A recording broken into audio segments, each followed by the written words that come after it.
എന്താണ് price floor?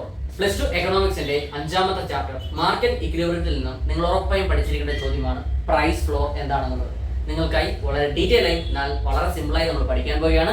വീഡിയോയിലേക്ക് പോകുന്നതിന് മുമ്പായി നമ്മുടെ ചാനലിനെ സബ്സ്ക്രൈബ് ചെയ്ത് എന്ത് ചെയ്യുക, ചാനൽ സബ്സ്ക്രൈബ് ചെയ്യുക. വീഡിയോയുടെ ശേഷം നിങ്ങൾ അഭിപ്രായങ്ങൾ, നിങ്ങളുടെ സംശയങ്ങൾ നിങ്ങൾ കമന്റ് രേഖപ്പെടുത്തുകയും ഈ ഒരു വീഡിയോ നിങ്ങൾക്ക് ഹെൽപ്ഫുൾ ആയിട്ടുണ്ടെങ്കിൽ തീർച്ചയായും നിങ്ങളുടെ ഫ്രണ്ട്സിലേക്കൂടെ ഷെയർ ചെയ്യാം. നേരെ വീഡിയോയിലേക്ക്. പ്രൈസ് ഫ്ലോർ എന്താണ്? പ്രൈസ് ഫ്ലോർ അല്ലെങ്കിൽ തറവില എന്ന് പറയുന്നത്, മാർക്കറ്റിൽ ഉൽപ്പന്നങ്ങളുടെ വില ഒരുപാട് കുറഞ്ഞു പോകുമ്പോൾ പ്രൊഡ്യൂസേഴ്സിൻ്റെ, അതായത് കർഷകരുടെ താല്പര്യങ്ങൾ സംരക്ഷിക്കുന്നതിന് കാർഷിക ഉൽപ്പന്നങ്ങൾക്കും അതുപോലെ തൊഴിലാളികളുടെ സേവനങ്ങൾക്കും ഗവൺമെൻറ് നിശ്ചയിക്കുന്ന മിനിമം വിലയാണ് പ്രൈസ് ഫ്ലോർ അഥവാ തറവില എന്ന് പറയുന്നത്. മാർക്കറ്റിൽ ഉൽപ്പന്നങ്ങളുടെ വില ഒരുപാട് കുറഞ്ഞു പോവുകയാണ്. അപ്പോൾ അവിടെ എന്താണ്? പ്രൊഡ്യൂസേഴ്സിൻ്റെ, അതായത് കർഷകരുടെ താല്പര്യം സംരക്ഷിക്കുകയും കാർഷിക ഉൽപ്പന്നങ്ങൾക്കും അതുപോലെ തൊഴിലാളികളുടെ സേവനങ്ങൾക്കും ഗവൺമെൻറ് നിശ്ചയിക്കുന്ന മിനിമം വിലയാണ് പ്രൈസ് ഫ്ലോർ എന്ന് പറയുന്നത്.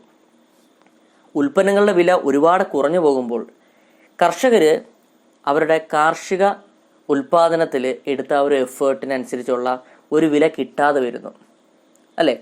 അങ്ങനെ വരാതിരിക്കാൻ വേണ്ടിയാണ് ഗവൺമെൻറ് ഒരു മിനിമം വില നിശ്ചയിക്കുന്നത്.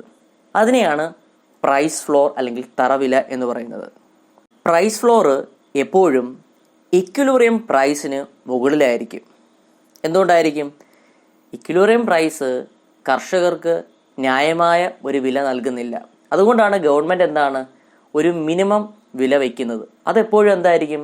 ഇക്വിലിബ്രിയം പ്രൈസിന് മുകളിലായിരിക്കുകയും ചെയ്യും, അല്ലേ? അതുപോലെ തന്നെ ഫ്ലോർ പ്രൈസ് നിശ്ചയിച്ചു കഴിഞ്ഞു, അതായത് തറവില നിശ്ചയിച്ചു കഴിഞ്ഞു. അതുകൊണ്ട് തന്നെ ന്യായമായ വില എന്താണ് കർഷകർക്ക് ലഭിക്കുന്നു.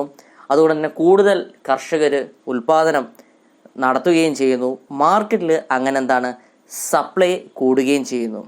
ഇത് എക്സസ് സപ്ലൈക്ക് കാരണമാവുകയും ചെയ്യുന്നു, അല്ലേ? അപ്പോൾ കർഷകർക്ക് ന്യായമായ ഒരു തുക ലഭിക്കുന്നത് കൊണ്ട് തന്നെ എന്താണ് കർഷകർ കൂടുതൽ കർഷകർ ഉൽപ്പാദനം നടത്തുന്നു. അപ്പോൾ ഒരുപാട് ഉൽപ്പാദനമാപ്പം, അതായത് ഒരുപാട് സപ്ലൈ ആകുമ്പോൾ മാർക്കറ്റിൽ എന്താവുന്നു? എക്സസ് സപ്ലൈക്ക് കാരണമാവുകയും ചെയ്യുന്നു. ഇവിടെ തറവിലയിൽ, അതായത് ഫ്ലോർ പ്രൈസ് ഗവൺമെൻറ് ചുമത്തുന്നത് കാർഷിക ഉൽപ്പന്നങ്ങൾക്ക്, അഗ്രികൾച്ചറൽ പ്രോഡക്ട്സിനും അതുപോലെ തന്നെ തൊഴിലാളികളുടെ മിനിമം വേതനത്തിലുമായിരിക്കും പ്രൈസ് ഫ്ലോർ ഗവൺമെൻറ് നിശ്ചയിക്കുന്നത്. പ്രൈസ് ഫ്ലോറുമായി ബന്ധപ്പെട്ട ഒരു ഗ്രാഫ് നമുക്ക് പഠിക്കാനുണ്ട്, നോക്കാം. ഗ്രാഫ് ഇതാണ്. എക്സ് വൈ ആക്സിസ് നമ്മൾ വരച്ചിട്ടുണ്ട്. എക്സ് ആക്സിസിൽ നമ്മൾ ക്വാണ്ടിറ്റിയും, അതായത് അളവും, വൈ ആക്സിസിൽ നമ്മൾ പ്രൈസ് തുകയുമാണ് രേഖപ്പെടുത്തിയിരിക്കുന്നത്. അതിനുശേഷം റെഡ് കളറിൽ നമ്മൾ മാർക്ക് ചെയ്തിരിക്കുന്നത് അത് സപ്ലൈ ആണ്. അതുപോലെ തന്നെ ഗ്രീൻ കളറിൽ നമ്മൾ മാർക്ക് ചെയ്തിരിക്കുന്നത് എന്താണ്? ഇവിടുത്തെ ഡിമാൻഡുമാണ്. ഈ സപ്ലൈയും ഡിമാൻഡും ഈക്വൽ ആകുന്ന ആ പോയിൻ്റാണ് മാർക്കറ്റ് ഇക്വിലിബ്രിയം. അത് നമ്മൾ ഇ എന്ന് മാർക്ക് ചെയ്തിട്ടുണ്ട്, ഇക്വിലിബ്രിയം. അതിനുശേഷം നമ്മൾ ഇക്വിലിബ്രിയം പോയിന്റിൽ നിന്നും പ്രൈസിലേക്ക് നമ്മളൊരു ലൈൻ വരച്ചിട്ടുണ്ട്. അത് P0 എന്ന് രേഖപ്പെടുത്തിയിരിക്കുന്നു. ഇക്വിലിബ്രിയം പോയിന്റിലുള്ള പ്രൈസാണത്, അല്ലേ? അപ്പോൾ അതെന്താണ്? ഇക്വിലിബ്രിയം പ്രൈസാണ്. അതുപോലെ തന്നെ ഇ എന്ന പോയിന്റിൽ നിന്നും നമ്മൾ എക്സ് ആക്സിസിലോട്ട് നേരെ ഒരു ലൈൻ വരച്ചിരിക്കുന്നുണ്ടോ? അതാണ് Q0 എന്ന് രേഖപ്പെടുത്തിയിട്ടുണ്ട്. ഇക്വിലിബ്രിയത്തിലുള്ള ക്വാണ്ടിറ്റിയാണത്, അല്ലേ? അത് ഇക്വിലിബ്രിയം ക്വാണ്ടിറ്റി എന്നും രേഖപ്പെടുത്തിയിരിക്കുന്നു. നമ്മൾ പറഞ്ഞു ഇക്വിലിബ്രിയം പ്രൈസ് ഒരുപാട് കുറഞ്ഞു പോയിട്ടുണ്ട്. അപ്പോൾ അതെന്താണ്? കർഷകർക്ക് നഷ്ടമാണ്. അപ്പോൾ അതുകൊണ്ട് തന്നെ ഗവൺമെൻറ് ഒരു മിനിമം വില നിശ്ചയിക്കുന്നു. അതിനെയാണ് പ്രൈസ് ഫ്ലോർ എന്ന് പറഞ്ഞിരുന്നു. അപ്പം ഇക്വിലിബ്രിയം പ്രൈസിനേക്കാൾ മുകളിലായിരിക്കും പ്രൈസ് ഫ്ലോർ എന്ന് പറയുന്നത്, അല്ലേ? ഇക്വിലിബ്രിയം പ്രൈസിനേക്കാൾ എപ്പോഴും മുകളിലായിരിക്കും എന്ത്?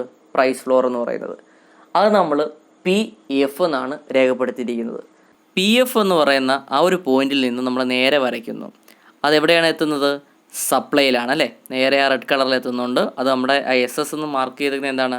സപ്ലൈ ആണ്.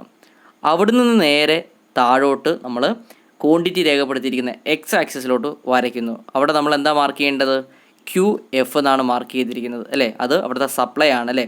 അതായത് ആ ഒരു പോയിന്റിലുള്ള ക്വാണ്ടിറ്റിയാണത്. ഓക്കെ, അപ്പോൾ QF എന്ന് നമ്മൾ ഡിനോട്ട് ചെയ്യുന്നത് എന്താണ്? അവിടെ സപ്ലൈ തന്നെയാണ്.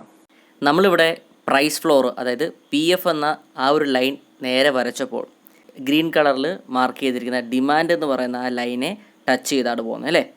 അപ്പോൾ അതെന്താണ്, അവിടുന്ന് ആ ഒരു പോയിന്റിൽ നിന്നും നേരെ നമ്മുടെ എക്സ് ആക്സിസിലോട്ട് നമ്മൾ നേരെ വരയ്ക്കുകയാണ്. ഓക്കെ, അപ്പോൾ എക്സ് ആക്സിസിൽ നമ്മൾ രേഖപ്പെടുത്തുകയാണ് QF' എന്ന് രേഖപ്പെടുത്തുന്നു.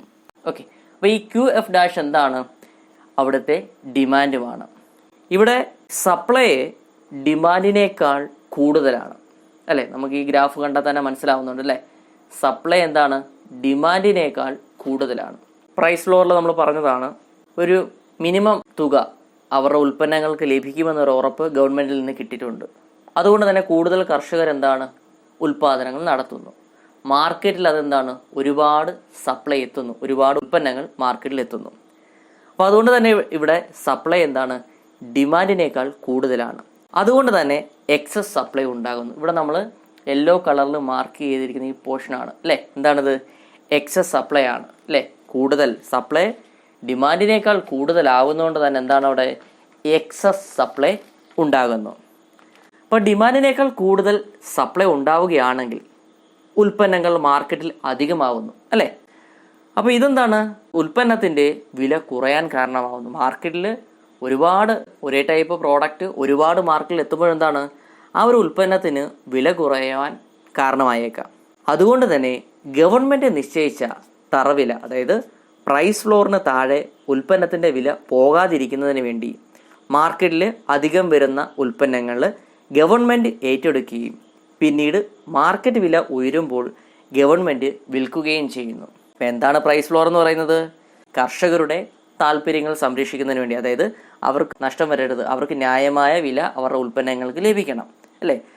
അതിനു വേണ്ടി എന്താണ്, ഗവൺമെൻറ് ഒരു മിനിമം വില നിശ്ചയിക്കുന്നു. ഇതിനെയാണെന്ന് പറയുന്നത് ഫ്ലോർ പ്രൈസ് എന്ന് പറയുന്നത്.